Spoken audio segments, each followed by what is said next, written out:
Assalamualaikum warahmatullahi wabarakatuh. Perkenalkan, kami dari kelompok 5 akan membahas tentang materi standar atau prinsip akuntansi pada sektor publik. Kelompok 5 sendiri terdiri dari saya sendiri, Mariana, ada Desi Ramadhani, Putri Indah Afifah, dan Firza Siddiq. Baiklah, penjelasan yang pertama dari saya sendiri. Saya akan menjelaskan tentang yang pertama, yaitu definisi standar akuntansi sektor publik, di mana standar akuntansi sektor publik memberi kerangka demi berjalannya fungsi-fungsi tahapan siklus akuntansi sektor publik, yaitu perencanaan, penganggaran, realisasi anggaran, pengadaan barang dan jasa, pelaporan, audit, dan pertanggungjawaban publik. Di Indonesia sendiri, standar akuntansi yang telah digunakan yaitu standar akuntansi keuangan atau SAK, standar akuntansi pemerintahan atau SAP, standar profesional akuntan publik atau SPAP, dan standar pemeriksaan keuangan negara SPKN. Ini merupakan panduan bagi pemakainya dalam melaksanakan fungsi terkait. Selanjutnya yaitu tujuan penyusunan standar akuntansi keuangan sektor publik. Tujuan ini terbagi menjadi dua, yaitu yang pertama, menyediakan pemerintah daerah suatu pedoman akuntansi yang diharapkan dapat diterapkan bagi pencatatan transaksi keuangan organisasi sektor publik yang berlaku. Nah, yang kedua yaitu menyediakan pemerintah daerah suatu pedoman akuntansi yang dilengkapi dengan klasifikasi rekening dan prosedur pencatatan serta jurnal standar yang telah disesuaikan dengan siklus kegiatan organisasi sektor publik yang mencakup penganggaran, pembendaharaan, dan pelaporannya. Nah, yang selanjutnya yaitu manfaat standar akuntansi keuangan sektor publik, di mana manfaat standar akuntansi keuangan sektor publik ini terbagi menjadi 4, yaitu yang pertama, meningkatkan kualitas dan reliabilitas laporan akuntansi dan keuangan pemerintah. Yang kedua, meningkatkan kinerja keuangan dan perekonomian. Yang ketiga, mengusahakan harmonisasi antara persyaratan atas laporan ekonomis dan keuangan. Yang keempat, meningkatkan harmonisasi antar yurisdiksi dengan menggunakan dasar akuntansi yang sama. Selanjutnya yaitu standar akuntansi pemerintahan.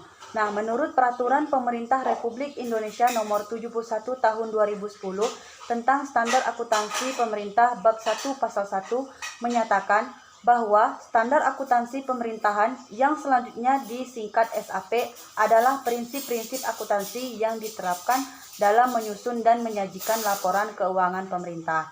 Baiklah, materi selanjutnya akan dijelaskan oleh rekan saya, Firza Siddiq. Terima kasih. Materi selanjutnya isi standar akuntansi pemerintah PSAP. Yang pertama, PSAP 01 penyajian laporan keuangan. Tujuan pernyataan standar ini mengatur penyajian laporan keuangan untuk tujuan umum dalam rangka meningkatkan keterbandingan laporan keuangan baik terhadap anggaran antar periode maupun antar entitas. Yang kedua, PSAP 02 laporan realisasi anggaran. Tujuan laporan realisasi anggaran adalah menetapkan dasar penyajian laporan realisasi anggaran untuk pemerintah dalam rangka memenuhi tujuan akuntabilitas sebagaimana ditetapkan oleh perundang-undangan. Materi selanjutnya yaitu isi standar akuntansi. Yang ketiga, PSAP 03 laporan arus kas. Tujuannya untuk mengatur penyajian laporan arus kas yang memberikan informasi historis mengenai perubahan kas dan setara ke suatu entitas pelaporan dengan mengklarifikasi arus kas berdasarkan operasi inventasi pendanaan transitoris selama satu periode akuntansi. Yang keempat, PSAP 04 catatan atas laporan keuangan. Tujuan pernyataan standar catatan atas laporan keuangan adalah mengatur penyajian dan pengungkapan yang diperlukan pada catatan atas laporan keuangan. Selanjutnya yang kelima, PSAP 05 akuntansi persediaan. Tujuan pernyataan standar ini adalah untuk mengatur perlakuan akuntansi persediaan yang dianggap perlu disajikan dalam laporan keuangan. Yang keenam, PSAP 06 akuntansi investasi. Tujuan pernyataan standar ini adalah untuk mengatur perlakuan akuntansi untuk investasi dan pengungkapan informasi penting lainnya yang harus disajikan dalam laporan keuangan. Yang ketujuh, PSAP 07 akuntansi aset tetap. Tujuan pernyataan standar ini adalah mengatur perlakuan akuntansi untuk aset tetap meliputi pengakuan. penentuan nilai tercatat, serta penentuan dan perlakuan akuntansi atas penilaian kembali dan penurunan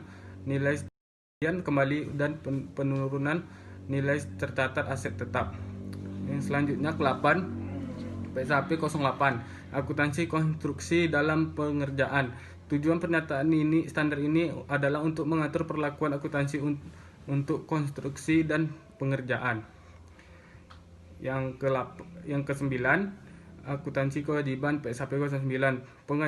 Tujuan pernyataan standar ini adalah mengatur perlakuan akuntansi kewajiban meliputi pengakuan penentuan nilai tercatat, amortisasi, dan biaya pinjaman yang dibebankan terhadap kewajiban tersebut.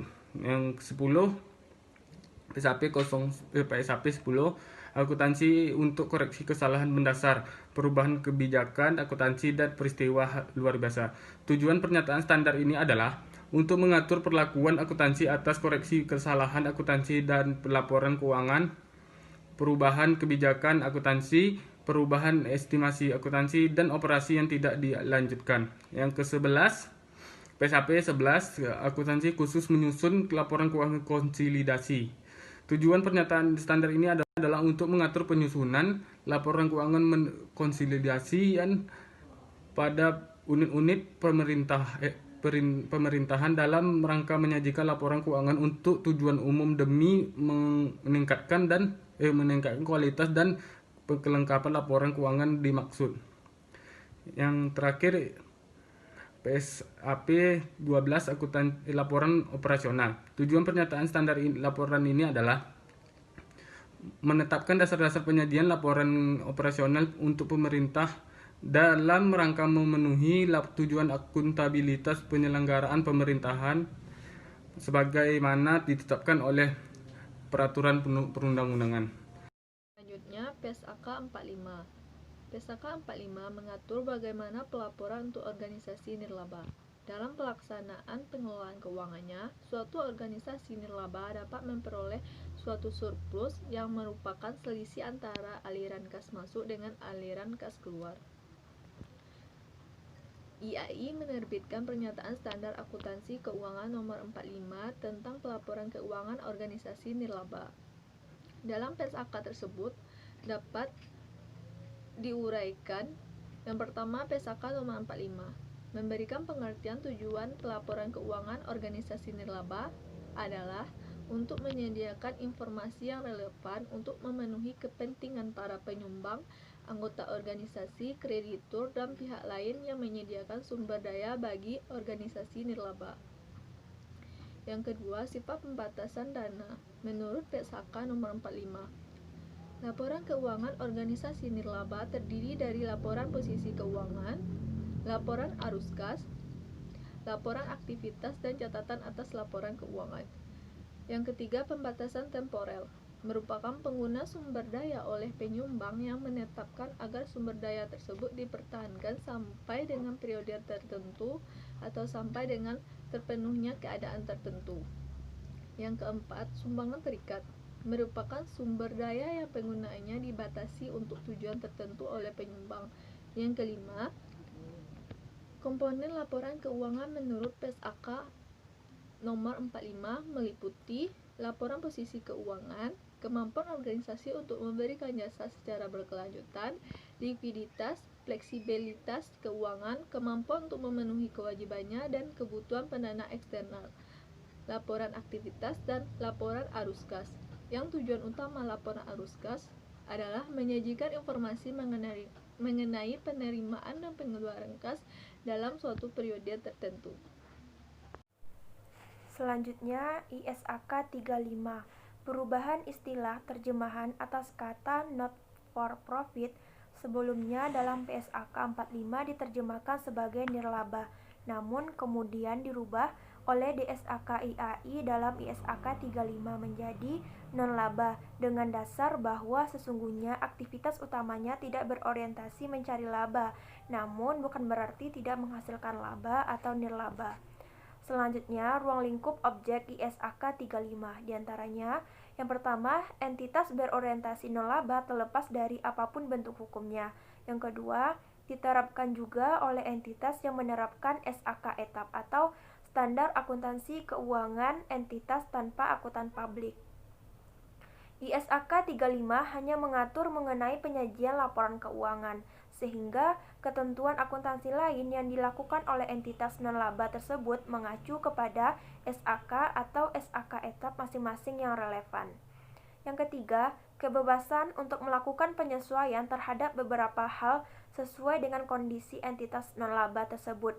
Di antaranya ada 3. Yang pertama, penyesuaian deskripsi yang digunakan untuk beberapa pos dalam laporan keuangan. Yang kedua, penyesuaian deskripsi yang digunakan untuk laporan keuangan itu sendiri. Yang ketiga, tidak ada pengaturan ketentuan transisi yang diatur khusus pada ISAK 35. Nah, sekian presentasi kami. Kalau ada kata-kata yang salah, kami mohon maaf. Wabillahi taufik walhidayah. Wassalamualaikum warahmatullahi wabarakatuh.